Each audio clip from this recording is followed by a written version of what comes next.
गांव था जिसका नाम था सुखपुर। उस गांव में सब बच्चे एक दूसरे के साथ मिलजुल कर खेलते थे। सुखपुर के एक कोने में एक छोटा सा घर था जहां एक लड़का रहता था जिसका नाम था छोटू। छोटू को कहानियां सुनना और लिखना बहुत पसंद था।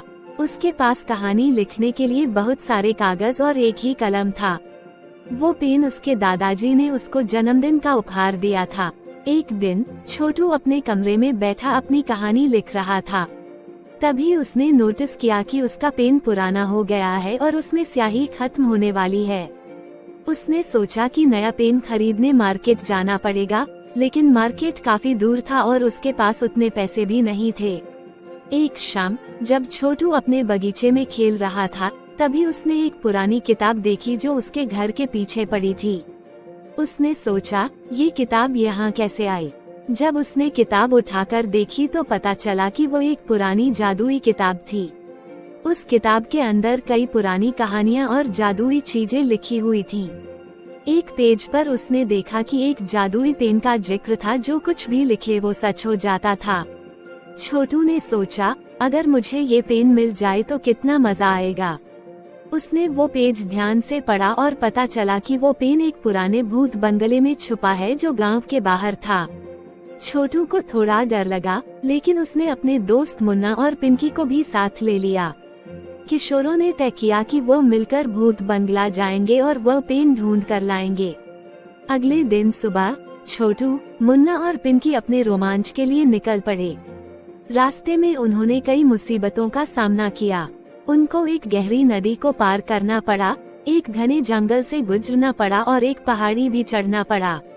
लेकिन उन्होंने हार नहीं मानी और अंत में वो भूत बंगला पहुंच गए।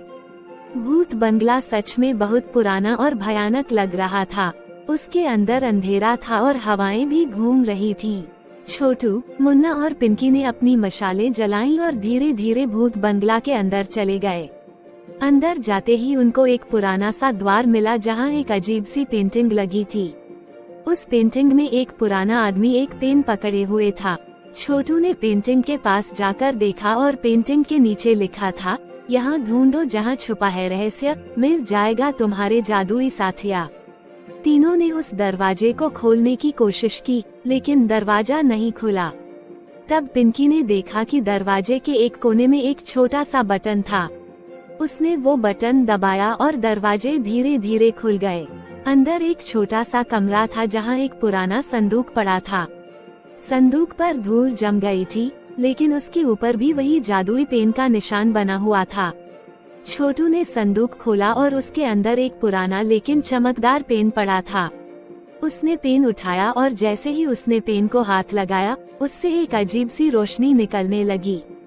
वो पेन सच में जादुई था। छोटू ने सोचा, अब मैं इस पेन से कुछ भी लिख सकता हूँ और वो सच हो जाएगा। उसने सबसे पहले एक पेज निकाला और लिखा, मुझे एक लाल रंग की साइकिल चाहिए। जैसा उसने ये लिखा, उसके सामने एक लाल रंग की चमकदार साइकिल आई।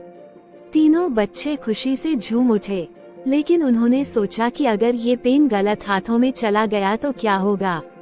इसलिए उन्होंने फैसला किया कि इस पेन को अपने स्कूल के प्रिंसिपल को दे देंगे, जो इस पेन का सही तरीका अपनाएंगे।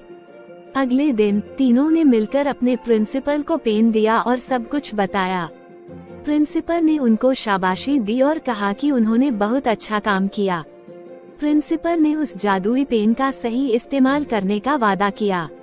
उन्होंने उस कलम से लिखा कि सुखपुर गांव में सब बच्चे हमेशा खुश रहेंगे, सबके पास पढ़ने लिखने का सामान होगा और कोई भी कभी भी परेशानी में नहीं रहेगा। धीरे धीरे गांव में सब कुछ बदलने लगा। सब बच्चे स्कूल जाने लगे, सबके पास किताबें और पढ़ने का सामान था। छोटू, मुन्ना और पिंकी को अपनी हिम्मत और दोस्ती पर गर्व हुआ। और इस तरह छोटू और उसके दोस्तों ने न सिर्फ एक जादुई पेन पाया, बल्कि अपने गांव के लिए कुछ अच्छा भी किया।